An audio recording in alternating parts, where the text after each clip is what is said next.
Alô, amigos, bem-vindos ao Gente que Fala, sempre ao vivo, de meio-dia a 1, pela Rádio Trianon, AM 740 São Paulo, Rádio Universal, AM 810 Santos, AltV, www.altv.com.br, reapresentação 6 da tarde, TV Guarulhos, canal 20 UHF, canal 3 da NET, em Guarulhos, 11h30 da noite. Acesse nosso blog, conheça nossos colunistas e colaboradores, gentequefala.com.br, nossa fanpage, Facebook/programa Gente que Fala. À sua disposição, chat no site da AltV, também o WhatsApp 974012235 e ainda um telefone aqui em São Paulo, 1150526622. Participando desta edição de Gente que Fala, Dr. Yun Seung Chang. Pronunciei corretamente, doutor Yun? Quase corretamente, Quase. Chang. É Chang. Yun Seung Chang. Quanto mais eu dificultar... Uma hora você consegue, Zanco. Eu tenho 1 hora para conseguir. O senhor é coordenador do Departamento de Mama do Centro de Medicina CBD, é isso? CDB, Centro de Diagnóstico Brasil. Centro Diagnóstico Brasil. Departamento de Mama? Isso, Zancuper. Ok. Depois a gente esclarece mais, ok? Advogado criminalista, doutor Bernardo de Campos Carvalho. Doutor Bernardo, que bom tê-lo aqui no programa. É um prazer muito grande, é uma alegria voltar ao seu programa. Eu preciso que o senhor fale bem próximo aí. Participar dessa coisa deliciosa que é o teu programa. O livro Drogas, o Início do Fim. Exato. Esse é o teu... Essa é uma luta de mais de 20 anos. Há 20 anos atrás, ou um pouco mais, eu escrevi um artigo sobre, naquele tempo não se falava drogas, se falava entorpecentes. E o artigo foi Entorpecentes, o Início do Fim. Esse artigo foi publicado, inclusive, fora do país, na União Soviética e vários lugares. E dali para frente começou o sonho de escrever um livro. Mas por problema de trabalho, por problemas outros, só agora eu tive coragem de fazer.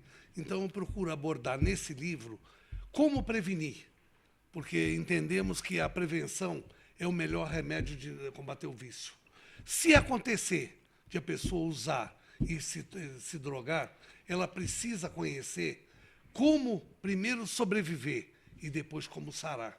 Ok. Então, justamente, aborda as 30 piores drogas. Já a gente detalha tudo isso daqui no nosso Gente que Fala. Muito obrigado. Doutora Renata Sim, coordenadora do Serviço de Neurologia do Hospital Santa Paula. Prazer tê-la aqui, doutora Renata. Muito obrigada pelo convite, é um prazer estar com você. Também conosco, Marco Ciampi, que é presidente da Associação Humanitária de Proteção e Bem-Estar Animal. Marco, prazer tê-lo aqui. O prazer é meu e trazer aqui a mensagem dos animais a todos os nossos ouvintes e telespectadores. Arca Brasil, é isso? Arca Brasil, como Arca de Noé. Mas significa que ela é uma associação... de proteção e bem-estar animal. Isso engloba desde os aspectos de assistencialismo aí da questão, né, até, como foi lembrado aqui, a questão da prevenção, né, que é o que sempre está na frente aí de todas as medidas que podem ser tomadas pela sociedade. Mas acrescentando, como é a Arca Brasil, nós temos outros países também envolvidos diretamente. Olha, esse nome foi pensado para ser a Arca Brasileira, né, com uma simbologia aí do episódio bíblico, né? Mas eu uma vez estive no Peru, conversando com o pessoal e tal, fiz uma palestra, e depois da palestra eles me perguntaram: vamos criar a Arca Peru. Que maravilha. Porque eles sentiram vontade daquele mesmo movimento, né? Sim, que bom. Doutor Yun, um assunto que é muito complexo, eu gostaria que o senhor detalhasse, um tratamento de infertilidade que pode ter reflexos no câncer de mama. Isso aterroriza. Na verdade foi um trabalho recente realizado na Suécia, né, que chegou a essa conclusão, né? Na verdade, o que eles fizeram? Eles fizeram um levantamento de todas as mulheres que passaram por um tratamento de infertilidade, e o que eles constataram é que aquelas, principalmente que faziam tratamento para uma estimulação ovariana, elas tinham um aumento de densidade na mamografia. E a gente sabe que isso é um risco, você ter uma mama densa é um risco já aumentado para você ter câncer de mama. Então, o que esse trabalho chegou à conclusão? Que você, via tratamento de infertilidade, você passa a desenvolver um fator de risco conhecido que é o aumento da densidade mamária. Mas, assim, é um trabalho só que saiu, foi o primeiro trabalho, e assim, a gente vai necessitar ainda de mais trabalhos para confirmar se essa conclusão deste único trabalho é correta. Então, por enquanto, não acho que há um motivo para um alarde ou alguma coisa que a gente tenha que modificar futuramente. O que a gente consegue de alerta, por enquanto, é pacientes que, em algum momento, tiveram um tratamento de infertilidade, seria muito interessante, durante a rotina, fazer uma rotina um pouco mais cuidadosa, não esquecer de realizar seus exames de controle anual, mas, por enquanto, é isso que a gente pode falar. Mas, doutor Yun, eu me preocupo muito quando tenho esse tipo de informação, quando se fala de pesquisa realizada fora do Brasil, pesquisa em qualquer lugar. Eu não acredito muito em pesquisas no Brasil. Eu acho que elas não retratam a nossa realidade, até pela proporção deste país aqui. O que acontece em São Paulo não é a mesma coisa do que acontece no norte e mesmo no sul do país. É assim, nesse aspecto você está correto. Porém, assim, o tratamento de infertilidade hoje em dia assim, é o mesmo em qualquer país do mundo que realiza. Então, assim, são utilizadas as mesmas drogas e, no geral, os mesmos protocolos. Então, assim, a gente pode realmente, apesar de ter sido feito na Suécia, numa outra realidade, como o tratamento é muito semelhante ao que a gente utiliza aqui no nosso país, a gente sim pode concluir também da mesma forma que eles. Então, não temos tantos tratamentos assim no país, fora dos grandes centros. Assim, isso com certeza, mas assim, vale o alerta para as Perfeito. pacientes que o protocolo é o mesmo. É o mesmo. É isso que o senhor coloca, Isso. o protocolo é o mesmo. O protocolo é o mesmo com pouquíssimas diferenças. Doutora Renata, Dia Mundial da Esclerose Múltipla. E aí, por que independência é o tema? Bom, independência foi escolhido esse ano porque, infelizmente, a história da esclerose múltipla remete a períodos que não haviam tratamentos adequados. Então, os pacientes desenvolviam uma incapacidade muito severa, ou seja, eram pacientes que em poucos anos acabavam indo para a cadeira de rodas. E com o advento dos novos tratamentos, houve uma mudança muito importante nesse cenário. Então, hoje, os pacientes portadores de esclerose múltipla, eu sempre digo para eles que eles têm uma doença crônica, como a hipertensão, como o diabetes, como a asma, que são pacientes que vão ter que se tratar, ter uma qualidade de vida como outra doença qualquer. E isso realmente mudou o cenário, porque a gente sabe que o portador da esclerose múltipla era aquele paciente que onerava a máquina do Estado, porque era um paciente que 1 ou 2 anos ia para a Previdência Social. Internações várias pela doença, no sentido dos surtos, aumento da taxa de divórcio, então pacientes, quer dizer, uma doença que afetava toda a família. E agora a gente, felizmente, mudou esse cenário com os novos tratamentos e são pacientes adultos jovens, extremamente produtivos e que têm que se manter na sociedade. Quando se fala esclerose, a senhora é jovem, no meu tempo ficava caduco, né? Todo mundo, quem tinha esse problema de família, doutor Bernardo relembrou, né? Fulano ficou caduco. Esclerosado. Hoje é. Mas o detalhe é o seguinte, como alguém conhece os sintomas de esclerose? Porque quando a senhora descreve com muita facilidade, eu sou leigo, eu só sei quando a pessoa está caduca para valer. Então isso é muito importante. Quer dizer, a esclerose múltipla não é a doença do idoso, ao contrário, é a doença do indivíduo jovem. É uma doença... Não estou dizendo que é do idoso, eu disse que a senhora é jovem, não se lembra deste tema de caduco. Não, que era... mas a população pensa. Hoje em dia, assim, eu atendo pacientes no hospital público e ainda existe essa mentalidade. Nossa, mas é tão novinha, já está esclerosada, né? E até os pacientes próprios fazem piadas com isso. Mas é uma doença do adulto jovem, então de 20 a 40 anos predominantemente. É uma doença que compromete mais as mulheres, então para cada 2 mulheres nós temos um homem afetado. E os sintomas, eles são muito alternos, porque assim, para entender um pouquinho, essa doença ela inflama o sistema nervoso central. Isso quer dizer o seguinte, ela compromete o cérebro e a medula. E dependendo do local onde ocorre essa inflamação, o paciente apresenta um sintoma. Então esse sintoma ele pode ser bastante diverso. É um sintoma que o mais comum no início da doença, principalmente, perda de visão. Então, o paciente acorda com o olho embaçado, referindo uma dor ocular importante. esse é um sintoma que tem que durar pelo menos 24 horas e pode durar até 2 semanas. Então, não é algo fugaz, é um sintoma que, no mínimo, perdura por 24 horas. Alteração de força.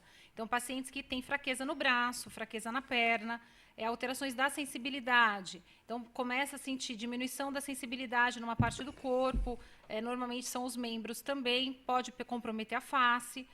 Alterações da coordenação motora, então, dificuldade para caminhar, desequilíbrio, alterações de fala também podem acontecer. E são sintomas que, muitas vezes, por serem tão diferentes, os pacientes não procuram um neurologista. Eles interpretam isso, às vezes, como um problema ortopédico. Olha, eu estou com dificuldade para andar, então ele vai ao ortopedista. Ele não pensa que é um neurologista. Ele vai procurar um oftalmologista, porque a visão ficou embaçada. E esse colega oftalmologista também não tem um pouco de ideia do que é uma neurite óptica neurológica. Às vezes, esse paciente não é tratado num primeiro momento. Às vezes, o paciente próprio acha que o braço está formigando porque ele dormiu em cima do braço. Tem dor nessa história? Não tem dor. Dor. Não, a dor, ela só... No caso do Dr. Jung aí, Dr. Jung, o paciente, quando chega até ele, deve ter alguma dor. Né? Mais ou menos este é o diagnóstico. Doutor, estou com dor aqui. No caso específico que a senhora descreve, eu não posso chegar lá e falar, eu estou com dor, não, eu estou sem enxergar, mas o que a senhora colocou, se eu não enxergo, eu vou no oftalmo. Exatamente. E aí o colega oftalmo vai fazer o exame e vai definir que realmente isso é algo neurológico, né? O comprometimento do nervo óptico. Então, às vezes, num primeiro momento, por isso é uma doença que muitas vezes os pacientes ficam 1 ano, 2 anos sem tratamento. Muito tempo. Muito tempo. A senhora falou de sintoma de, como é que é, visão turva, a pessoa 2 semanas com problema de... Porque na rede pública... Porque oscila. Não, essa a visão turva. Sim. 2 semanas. Nessas 2 semanas tem momentos em que enxerga bem, momentos que não enxerga bem? Pode haver essa oscilação. O mais frequente é que, se não tratado, piore a visão, mas a oscilação acontece. E, às vezes, o paciente fica esperando uma consulta médica, quando chega na consulta já melhorou o sintoma, porque a inflamação já desapareceu. Se não tem o sintoma, eu não vou.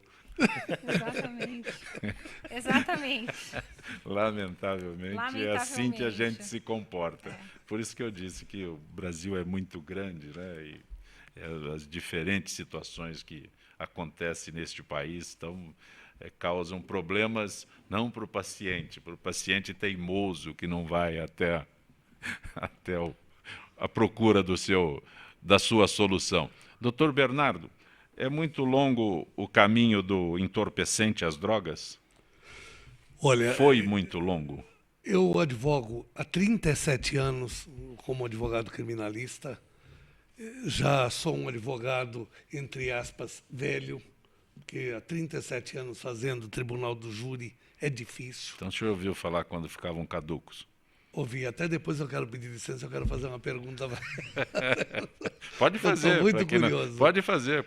Doutora, quero lhe fazer uma pergunta, porque é uma curiosidade minha, mas eu acho que responde a muitas pessoas.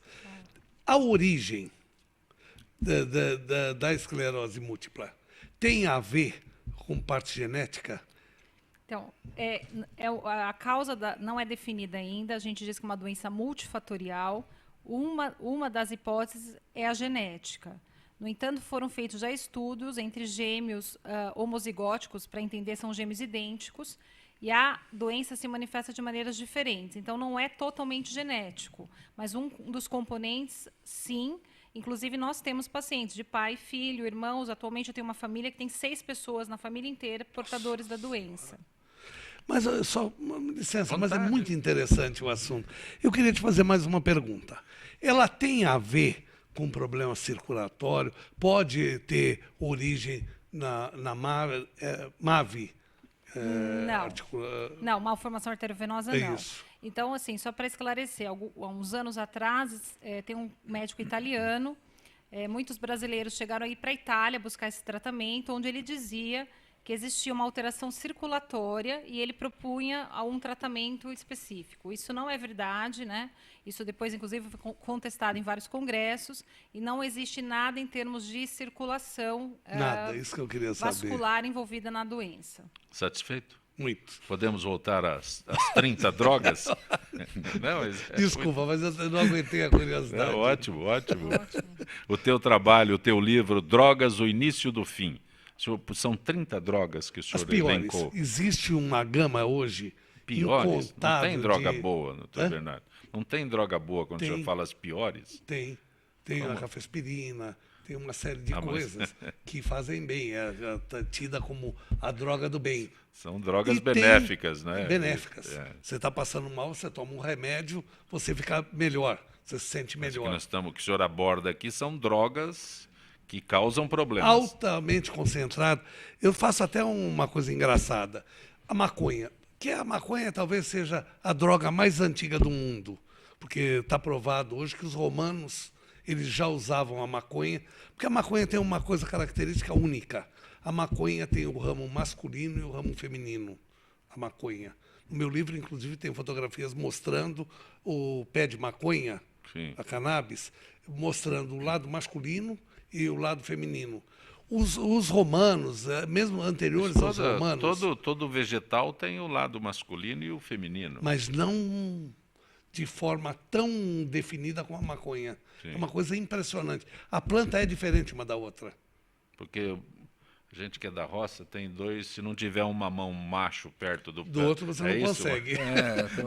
Você não vai comer um mamão. Natureza, é isso, né? Se não tiver um mamão Pra macho ter a perto do continuidade, pé né? de mamão, que Não tem jeito, você não vai comer não mamão. vai produzir o mamão. Então a natureza é... A natureza é bastante. É. Agora, o que acontece é o seguinte, a maconha, antes, por exemplo, a maconha masculina e a maconha feminina, os antigos, os povos antigos, primitivos, eles usavam, está provado que os senadores romanos, eles usavam a maconha para autoentretenimento, para participar daquele senado que a história conta, e a feminina e a masculina, eles usavam para fazer velas das naus de guerra, porque a maconha tem a corda mais forte que existe. Sim. E também o ramo masculino é usado para medicamentos. Hoje está se descobrindo uma série de coisas boas. Mas que a o teu maconha livro tá não trazendo. fala sobre as coisas boas que as drogas possam proporcionar. Eu falo muito a passar, porque o interesse do livro, o que era? Era prevenir as pessoas. Porque ao longo desse tempo, como criminalista, eu vi jovens que tinham um futuro promissor, uma coisa fantástica, se destruir. E consigo levava a família, destruía a família também. E é muito triste você acompanhar um jovem, ver que ele está caminhando para uma destruição. Então, o que eu procurei? Eu alerto muito, porque isso é fruto de muito estudo, eu alerto muito, porque a melhor prevenção é o conhecimento. Então, você tem que passar o conhecimento, o que as drogas, os males que a droga criam para destruir. Quando o senhor se propôs a escrever o livro Drogas, o Início do Fim, qual o teu objetivo? Qual o público-alvo para que o senhor imagina leia o livro? Principalmente o jovem de 14 até 25 anos. Porque esse é o público-alvo. Hoje o tráfico de drogas já está mudando o público. Mas ele já está atacando crianças de 8, 9, 10 anos. O senhor faz um trabalho desse, imagino que foi muito bem elaborado, imaginando que alguém que leia o seu livro não trilhe o caminho? Olha, se a pessoa ler com atenção e aceitando o que está lendo, eu acho que é um grande passo para ela. Porque a tentação é maior do que a leitura. Um amigo Sim. é mais forte do que pai, mãe e a sociedade juntos. Porque o que ele faz? Vamos, experimenta maconha. Pô, é gostoso, é um barato. Sim. E aí a pessoa experimenta. A maconha, antigamente, na década de 70, 80, a maconha era aquele famoso cigarrinho que você fazia, o tal de baseado. Tinha de 0,1 a 0,3% o efeito alucinógeno. Hoje tem Hoje, a maconha sintética, ela tem mais de 50% do efeito o efeito coisa. Antigamente você fumava, era aquela sensação por 10, 15, 20 minutos e passava. Tinha gente que fumava estrume de vaca e ficava ligadão. Ficava. Eu ia tocar nisso, no estrume de vaca. Muita gente usava o estrume de vaca achando que era doidão. Na época da faculdade, os caras vendiam que era positivo. O cheirinho deve ser interessante. Erva mate, né? Erva mate. Não, era maconha. Estou fumando maconha. Pegava o estrume de vaca, você Parece irônico, mas é realidade. Não, mas é realidade. É realidade Potente, isso. potente. Então, as drogas, elas trilharam um caminho diferente. Tá? Por exemplo, voltando à maconha, ela começou com baseadinho que tinha de 1 a 3%. Aí virou uma droga mais forte. Como é que é? Mas o senhor está falando de droga, maconha industrializada. Maconha sintética é maconha industrializada. Sim, maconha sintética é. Ela foi evoluindo, Não passou é o esse skunk. baseado que o senhor se referiu aí de 30 anos atrás. Antigamente era muito fraca a maconha, não fazia mal. Hoje, se você fumar Mas o objetivo das drogas é que a pessoa se vicie logo sim, e por se isso a torne evolução. dependente Por isso, imediatamente. criaram uma droga hoje, que está agora descobrindo no Brasil, é a pior das drogas que existe. O crack vicia em 2 dias. Hoje já não. 2 vezes que você fumar já... Então, no porque o consumo. que tem o crack, a característica? Você fuma, inicialmente você tem uma sensação de prazer, uma sensação de gigantismo, de que você é o bom, só que aquilo tem 10, 15 minutos de efeito. Você dali, você entra numa depressão, uma coisa que você quer se matar. Você perde o elo da vida. Então, o que você faz? Você vai e consome mais para tirar a depressão. Existe uma outra droga mais forte do que o crack que o senhor se referiu? 500 vezes mais forte, que chama sais de banho. Sais de banho. Nos outros países já está muito. Aqui ela veio com o nome de miau-miau. É uma droga composta por anfetamina, altamente desenvolvida, com uma planta do leste da África chamada bate. A mistura das duas transformou... Por que chama sais de banho? Se você pegar a droga, parece sais de banho mesmo, que você compra para pôr na banheira. Só que o efeito, essa droga é tão poderosa, é tão violenta, que os zumbis que você vê na série é o drogado de sais de banho. Ele começa a deformar a pele, porque você atinge uma temperatura tão grande, por causa do efeito da droga, teu rosto começa a desmanchar. Então, a fotografia de uma pessoa que usa o sais de banho mais de 1 ano, e você vê o filme falando sobre os zumbis, é a mesma coisa. Marco Ciampi, relembra para a gente o que é a Arca Brasil. Então, a Arca Brasil é uma associação humanitária, uma ONG, né, que se dedica a promover meios de melhorar, aprimorar a relação com os animais. Né, porque é uma área muito vasta de relação entre a sociedade e os animais. Se nós formos pensar, por exemplo, dos animais que são criados, transportados e abatidos para o consumo humano, a gente tem aí a cifra de bilhões de animais, como frangos, né? 3,5 bilhões processados por ano aqui no Brasil apenas.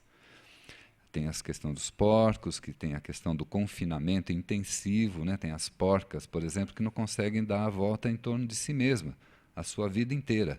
São colocadas ali apenas para serem inseminadas, dar os filhotes, depois um novo ciclo. Então, tudo isso tem que ser observado, revisto, né, sob o ponto de vista de que eles não são unicamente escravos para servir ao homem, né? Eles são seres vivos que têm sentimentos, sofrem dores ou opressões. Então, esse é um outro capítulo. E assim por diante, tem a relação dos animais usados para a diversão humana, né? Os aquários, os rodeios, né? Tem os circos, né? Tem as questões dos animais usados na ciência.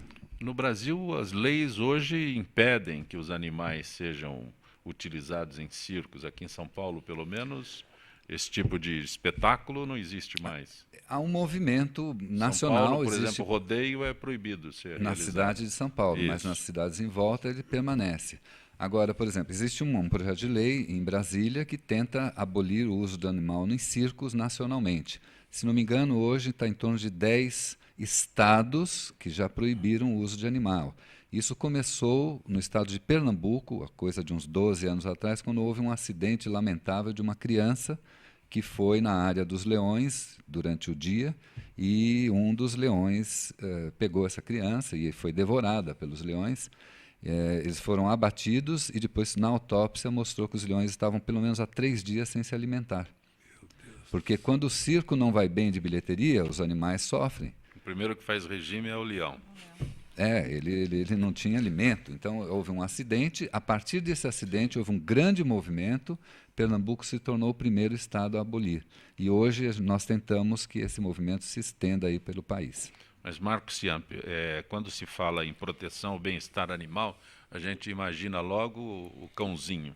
Sim. Todo aqui em São Paulo. Sim. Agora, o pet, pessoas, né? O pet. Não, todas as ruas, né, próximas aqui, as pessoas com saquinho plástico. Sim, é um fenômeno mesmo, né? Aí, mas vai além de... Então, o cão e o gato, ele representa talvez o tema mais próximo da sociedade hoje, né? Convívio com o pet, né? Ele é um fenômeno mundial.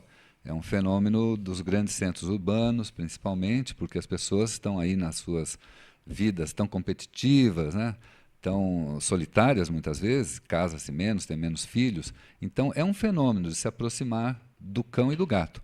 O Brasil é considerado, depois dos Estados Unidos, o maior mercado para cães e gatos. A China tem números aí ainda a serem definidos, mas é um fenômeno brasileiro também, sem dúvida. E tudo isso precisa ser organizado, né, para haver um controle desses animais, senão eles vão pagar o preço disso. Aqui de leishmaniose Isso, em cães, gatos? Exatamente. A leishmaniose é uma zoonose, que é uma doença transmitida pelos animais ao homem e vice-versa. E nós observamos que essa doença, uma das principais questões que dificulta, vamos dizer assim, a organização dela, é que é uma doença que tem um nome complicado. As pessoas confundem, mas o que é leishmaniose, né? Então, leishmaniose, até bem pouco tempo, a gente só associa ao rato. Então, essa é a leptospirose. Também. Também tem outras. Também. Mais uma. Mais uma. O rato, exatamente, né? Eles chamam de animais sinantrópicos, né? São animais que são perniciosos para a sociedade. Mas a leishmaniose, há mais de 50 anos, existe uma política única no país. O animal que estiver positivo, ele deveria ser eliminado, a bem da saúde pública. E nós fomos vendo que isso era um absurdo, porque em outros países eles chegam a oferecer o medicamento para o proprietário tratar esse animal. Ele assina um termo, se responsabiliza pelo tratamento e o animal pode conviver na sociedade. E aqui no Brasil, por uma política arcaica, né, nazista, como já foi chamada, o animal é condenado à morte. Então nós queremos que isso seja revisto com urgência, né, porque a sociedade está pedindo. Ok, como toda quarta-feira, nosso contato com o Dr. Nelson Letísio, que é cirurgião plástico. Dr. Letísio, uma boa tarde, Dr. Letísio. Boa tarde, Zé Copé, como é que você está? Tudo em ordem? Conversar com o Dr. Letísio e abordar com ele um assunto hoje, implante capilar. Podemos conversar, Dr. Letísio? Com certeza, Zé Copé. Ok? Está ouvindo bem? Dr. Nelson Letísio, que é cirurgião plástico, para conversar conosco, como acontece toda quarta-feira, aproveitando este momento aqui, conversando com ele agora, depois do intervalo. Nós vamos para o intervalo e, na sequência, conversaremos com o Dr. Nelson Letísio.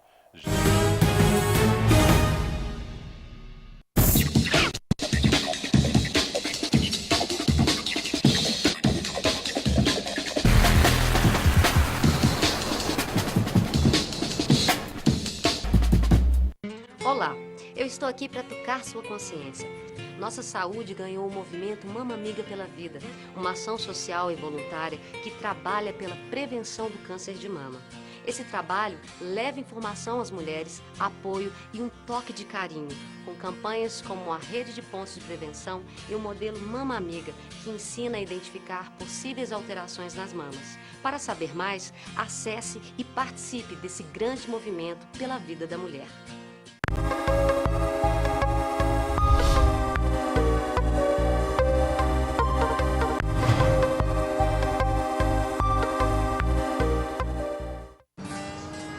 espécies da Mata Atlântica. O Parque Nacional da Tijuca fica no coração do Rio de Janeiro e no coração do parque fica a Floresta da Tijuca, a maior floresta urbana do mundo, com uma extensão de 3.953 hectares de Mata Atlântica. Aqui existem várias espécies, cada uma com um importante papel no ecossistema. O Pedro é uma delas. Essa espécie de hábitos diurnos é fundamental no reflorestamento e na limpeza da mata. Além disso, o Pedro é uma espécie extremamente sociável e gosta de andar em grandes grupos. Esse programa ele foi criado para dar oportunidade aos visitantes a conhecer melhor o parque, participar da manutenção de trilhas do parque e criar uma consciência ambiental nos visitantes que vêm aqui no parque. E passar a questão da sustentabilidade, se preservar para as gerações futuras. As atividades principais são a manutenção de trilhas, que consiste basicamente na colocação de placas, a retirada de resíduos das trilhas, orientação aos visitantes, plantação de mudas, de espécies nativas. São várias atividades que fazemos aqui dentro do programa voluntariado que melhoram a condição das trilhas para os visitantes do parque. Espécies como a do Pedro são essenciais para manter o equilíbrio da Mata Atlântica. E você, a sua espécie já está catalogada? Acesse gpsmataatlântica.org.br e mostre como a sua espécie protege a Mata Atlântica.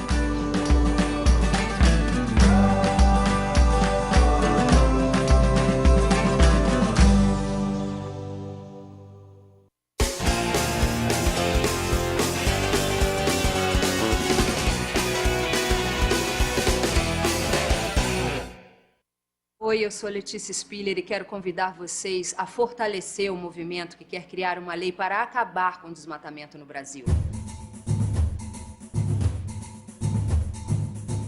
Nossas florestas não podem mais ser destruídas. São elas que garantem a nossa qualidade de vida. Eu quero floresta em pé, água fresca, clima ameno e desmatamento zero. E você? Participe, assine a petição.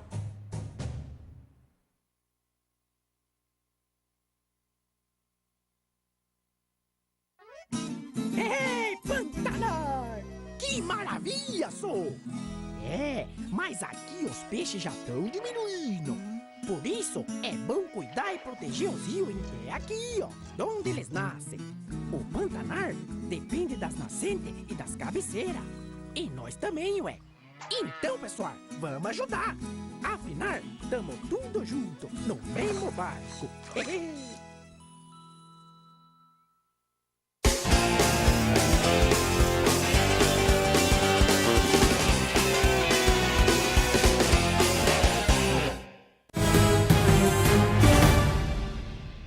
Está conosco no Gente que Fala pela Rádio Trianon, AM 740 São Paulo, Rádio Universal, AM 810 Santos, AltV, www.altv.com.br, reapresentação 6 da tarde, TV Guarulhos, canal 20 UHF, canal 3 da NET em Guarulhos, 11h30 da noite. O Dr. Nelson Letísio. Boa tarde, doutor Letísio. Boa tarde, Jacopé. Tudo em ordem, hein? Tudo bem. Podemos falar de implante capilar, doutor Letísio? Com certeza. Doutor, olha, Jacopé, o implante capilar vem de longa data, né? Sim. Isso aí já é coisa de 30, 35 anos atrás que se faz implante capilar. E ele foi desenvolvendo, né? Ao longo dos anos, as coisas, como tudo, foram se aprimorando, os resultados foram ficando mais interessantes, as técnicas evoluindo, né? Iniciou-se com aqueles antigos punches, né? Que eram uns punches grandes, chegaram a ter punches até de 5 milímetros de diâmetro. Então ficava aquele famoso cabelo de boneca, né? Que ficava um aspecto muito artificial. Depois um cirurgião argentino, ele começou com os retalhos capilares. Então você rodava um retalho da lateral, assim, da região acima da orelha, e rodava para frente para você tampar, e ficavam uns resultados muito desgraciosos, muito artificiais. Bom, aí foi evoluindo. O que nós temos atualmente, Jacopé? Nós temos o implante capilar de duas formas. Você pode fazer o método FUI e o método FUT. O método FUI é o que está se demonstrando agora, que você faz micropunch, tem até robô que tiram os micropunch, e quer dizer, aquelas micro retiradas que você tira 1 a 2 fios por implante e coloca na área que você precisa, na área receptora. E o método FUT, que é que você tira uma tira de couro cabeludo da região da nuca, vamos dizer assim, e que você faz uma incisão passando pela nuca, chegando de um pavilhão auricular ao outro, ou seja, de uma orelha à outra. Você tira uma tira de couro cabeludo de mais ou menos 15 milímetros de largura por uns 14 centímetros de comprimento.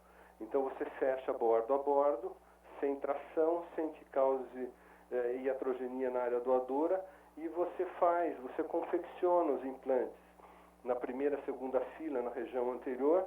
Você coloca 1 a 2 fios por implante, e na segunda, terceira fila para trás você coloca 2 a 3 fios por implante. Na região da coroa você coloca de 3 a 4 fios por implante. Então, o que nós temos? O método FUT, ele tem uma rentabilidade maior, ele rende mais. Você consegue uma área de cobertura um pouco mais eficaz que o método FUI. Não tem aquela cicatriz que fica atrás. Que a cicatriz fica visível? Não. Só se a pessoa raspar a cabeça e vai ficar aquela linha branca atrás.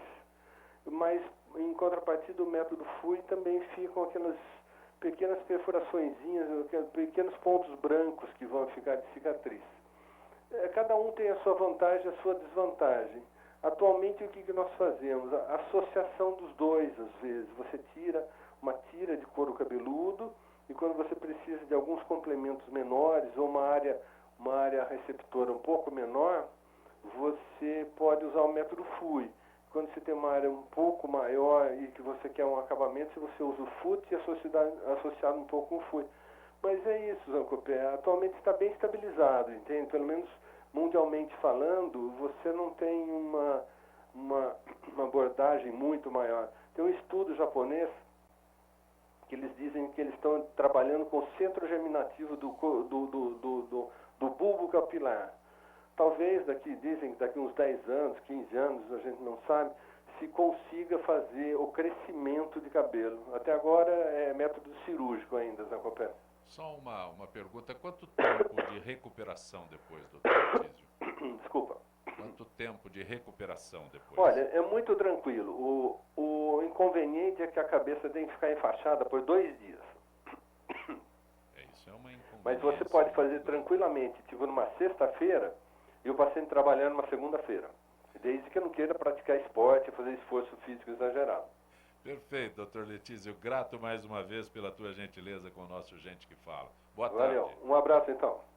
Conosco hoje, nesta edição de Gente que Fala, o advogado criminalista Dr. Bernardo de Campos Carvalho, autor do livro Drogas, o Início do Fim, o ambientalista Marco Ciamp, que é presidente da Associação Humanitária de Proteção e Bem-Estar Animal, a neurologista doutora Renata Sim, do Hospital Santa Paula, e também o doutor Yon Chang. Mais ou menos, né? Quase. O senhor é coreano? Sou coreano. Coreia do Sul, lógico. Claro, com Coreia certeza. do Norte, teríamos perdido um excelente... Provavelmente estaria preso. As pessoas visitam a Coreia do Norte, eu acho isso interessante. O senhor da Coreia do Sul é um regime completamente diferente. A Coreia do Norte é um regime de exceção, mas as pessoas fazem turismo lá, vê o quê? Tem uma agência inglesa que faz turismo via China, se você quiser visitar a Coreia do Norte. E talvez seja um museu ao vivo, né? Isso é uma coisa antiga. Assim, pelo que eu já vi no documentário, aparentemente você vê uma ilha da fantasia, né? Você vê uma coisas bonitas funcionando bem. Quem só sabe o que interessa mostrar. Só o que interessa mostrar. Doutor Yon, Ana Maria do Tatuapé pergunta para o senhor sobre a pílula do câncer. Aliás, discussões enormes sobre pílula do câncer, manifestações, tudo mais. Essa pílula está um pouco em moda hoje. Inclusive, hoje teve noticiou teve um resultado de uma pesquisa recente em relação a essa pílula, né? e que infelizmente não foram muito agradáveis para quem gostaria que funcionasse, né? Testaram em alguns ratos, talvez o Marco não goste, né? Mas foi um teste em ratos, né? E essa pílula realmente não mostrou nenhuma eficácia. Porém, assim, em medicina a gente nunca pode tirar conclusões precipitadas. A gente tem que aguardar um pouco. Testaram em 2 tipos de tumores que não são comuns, não são os mais comuns que a gente tem. E nesses mais comuns ele está sendo feito ainda. Então, por enquanto, assim, serve só de um alerta que talvez não funcione, mas por enquanto não podemos tirar nenhuma conclusão final. O que fica de orientação? Assim, a minha opinião, como essa droga, assim, em medicina, hoje em dia, muito em voga a medicina baseada em evidência. A gente tem que ter alguma evidência científica que isso funcione ou não.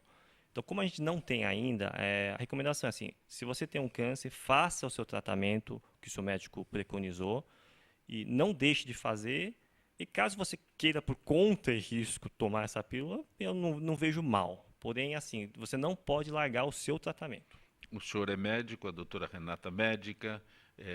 E quando vem a esperança do paciente imaginar que essa pílula possa ser a cura que se procura? Eu quero saber né, como o médico se comporta numa situação dessa, alguém que o senhor diz, olha, eu falo, não, mas eu quero tomar esta pílula. Assim, como assim, também não foi provado ainda que essa pílula faça mal, assim, na minha opinião, assim, se a paciente tem essa vontade de tomar, eu não vejo mal nenhum, desde que ela continue o tratamento dela. Então ela pode acrescentar a pílula. E a gente sabe que também em medicina tem uma coisa chamada efeito placebo, né? Às vezes um paciente toma um remédio, que ele tem muita fé, acredita que aquilo funciona, e a gente vê que em alguns trabalhos mostrou que tem algum resultado sim na melhora. Algo acrescentado, doutora? Não, eu até gostaria de traçar um paralelo em relação a essa pílula, no que eu tenho falado aqui da esclerose múltipla, que é a vitamina D.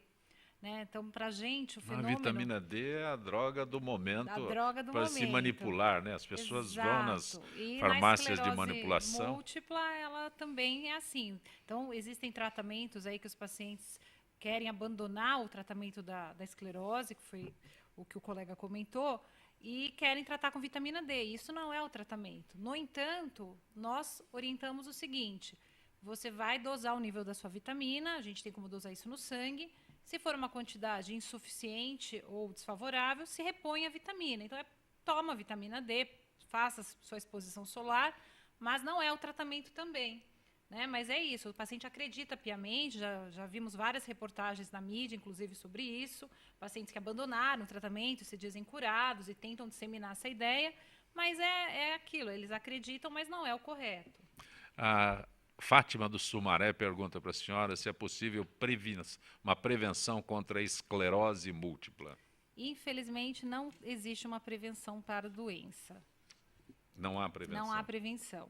Uma vez que você tem a doença, aí você pode melhorar sua qualidade de vida com o tratamento e com dieta saudável, exercício físico, mas fazer isto não previne que você desenvolva a doença. Na sua área, AVC. AVC é possível haver uma prevenção? Sim, essa é uma doença bastante prevenível. Por quê? Porque existe a parte que a gente diz dos fatores não modificáveis, que isso, infelizmente, é a genética. Então, quem carrega consigo uma genética, um pai que já teve um AVC, uma mãe, tem mais chance de desenvolver um AVC. Mas os fatores de risco, que são o gatilho importante para o acidente vascular cerebral, todo mundo conhece, mas ainda como a doença cardiovascular, o infarto é difícil. Tabagismo, o sedentarismo, dieta saudável, então a obesidade é um fator de risco, diabetes, hipertensão arterial, a dieta rica em sal, porque aumenta a pressão. Então, tudo isso, se você controlar, você minimiza muito a chance de ter um acidente vascular cerebral. Marcos Ciampi, Jorge de São Bernardo pergunta por que é tão difícil proibir rodeios no Brasil. Eu acredito que é uma questão de tempos, né? Porque hoje existe muito menos interesse em usar o animal para diversão, inclusive o próprio rodeio, né? Porque o rodeio ele representa uma fatia, vamos dizer assim, do todo o evento. A grande maioria vai até... Gera uma receita enorme um rodeio. Sim, mas assim, a massa que vai para esses eventos vai para assistir os shows das grandes nomes, os artistas que se apresentam. Há uma falsa ideia de que as pessoas vão para ver a pessoa simular uma doma daquele boi, daquele cavalo, mas não, elas estão ali... O que acontece com o animal? Por que se fala tanto no... Não, o que maltrata o animal num rodeio? Então, o animal ele é colocado, antes de ser colocado na arena, ele é apertado um cinto, que eles chamam de sedem, não é? Que pega aqui na virilha do animal. Existem pessoas que indicam que ele pode pegar nos testículos, inclusive, mas que isso é que provoca o animal a sair saltando daquela forma, não é? O cavalo é assim, o boi também. Então, é um uso do animal de uma maneira que absolutamente ele agiria dessa forma num comportamento normal. Então, essa utilização do animal, usá-lo para uma diversão humana dessa forma, é que nós somos contra e entendemos que a sociedade hoje está repudiando. Tanto é que os grandes rodeios, né, Barretos, andam bastante preocupados. E de tempos em tempos investem muito em comunicação, em novelas e tudo mais, para manter esse hábito. Mas ele tem sido rejeitado crescentemente. Dr. Ion, quando ele se referiu a testes de laboratório com camundongos, que o senhor não gostaria muito de abordar este assunto. Por quê? Como ambientalista. Não, essas cobaias não devem ser usadas? Essa discussão do uso do animal pela ciência, para desenvolvimento de novas drogas, nossos produtos, ela é uma grande discussão mundial e já se avançou muito porque descobriu-se que, primeiro, pecava-se pelo excesso. Então, o pesquisador, para ele enriquecer a sua pesquisa e valorizar, entre aspas, a sua pesquisa, utilizava um grande número e desnecessariamente, grande número de animais. Então, a primeira questão que tem que ser colocada para esse sistema é a ética, né? A ética nesse uso. O animal está lá oferecendo sua vida para o desenvolvimento de uma pesquisa e, principalmente, um comitê de ética interno que vai regular esses processos. Né?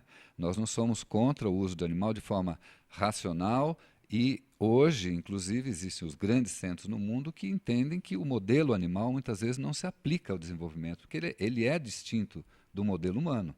Né? Então, em muitos casos, é usado desnecessariamente. E os testes in vitro e outras formas de avançar essas pesquisas têm demonstrado isso. Está satisfeito com a resposta? Satisfeito. Sim. Na verdade, eu tenho uma pergunta para o Marco, Sim. Um pouco relacionada, né?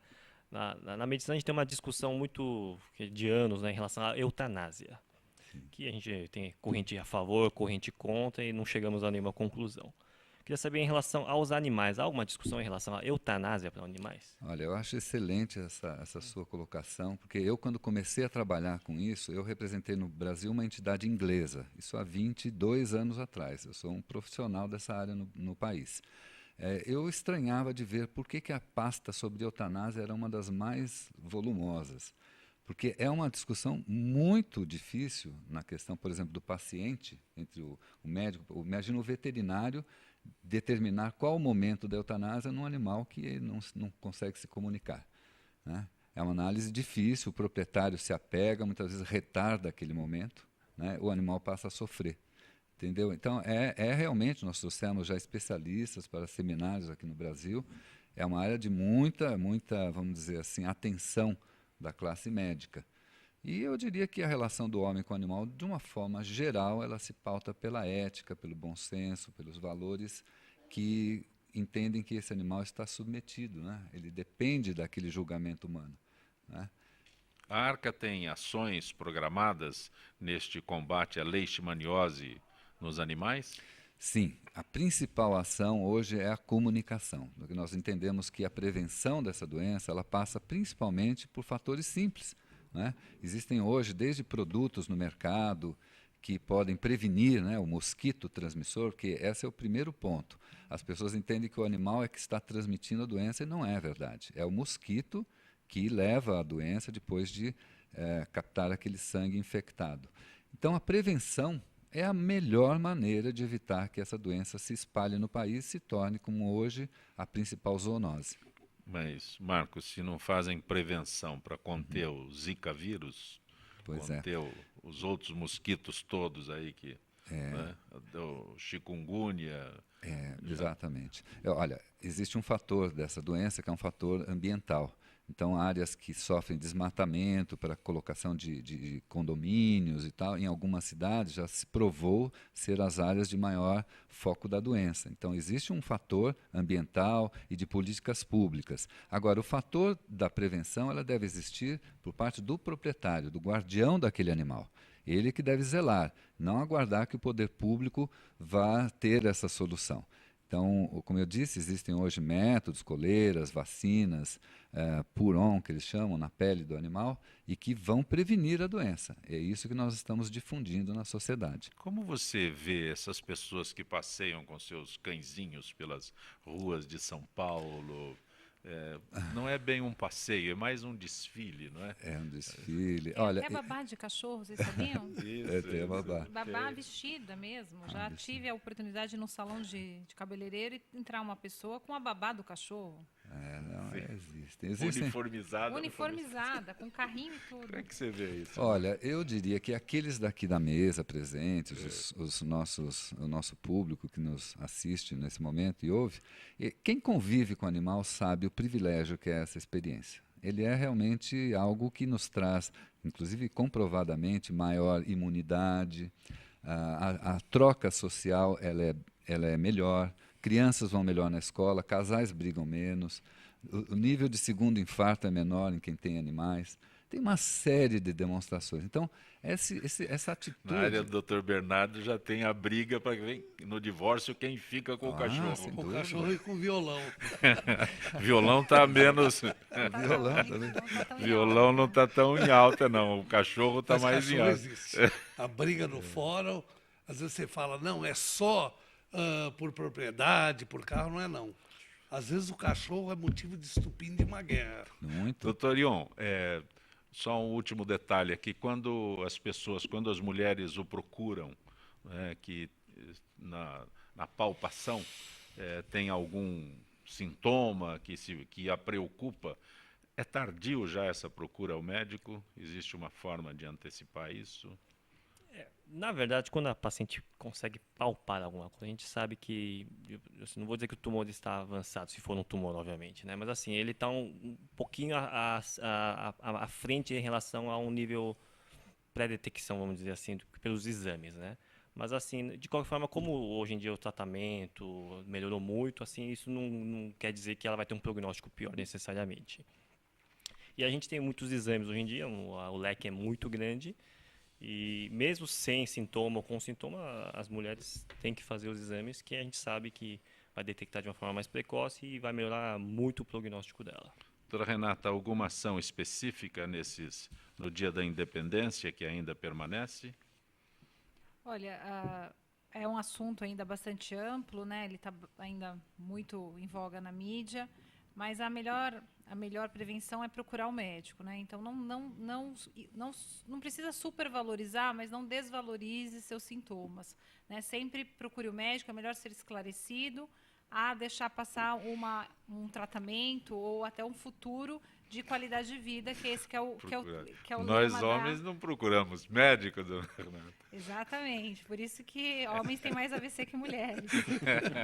Doutor Bernardo gostou, não vamos procurar médico de jeito nenhum. O livro Drogas, o Início do Fim, onde eu encontro, doutor Bernardo? Olha, você pode comprar pelo site Qual Drogas, site? o Início do Fim, não é site, o e-mail. Drogas, o Início do Fim, .ol.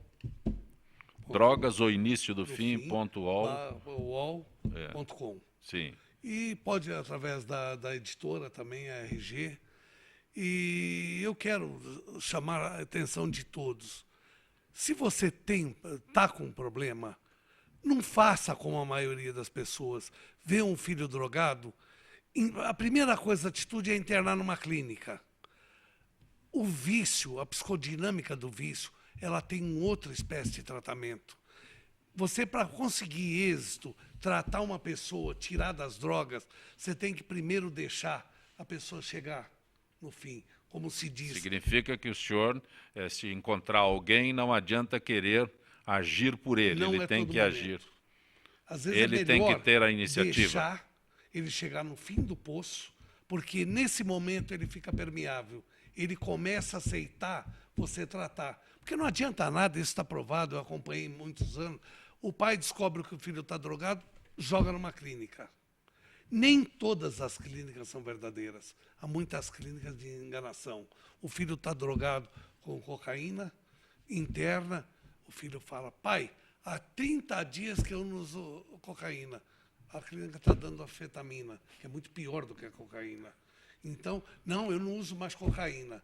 E o rapaz está drogado até dizer chega. Ele não aceita tratamento.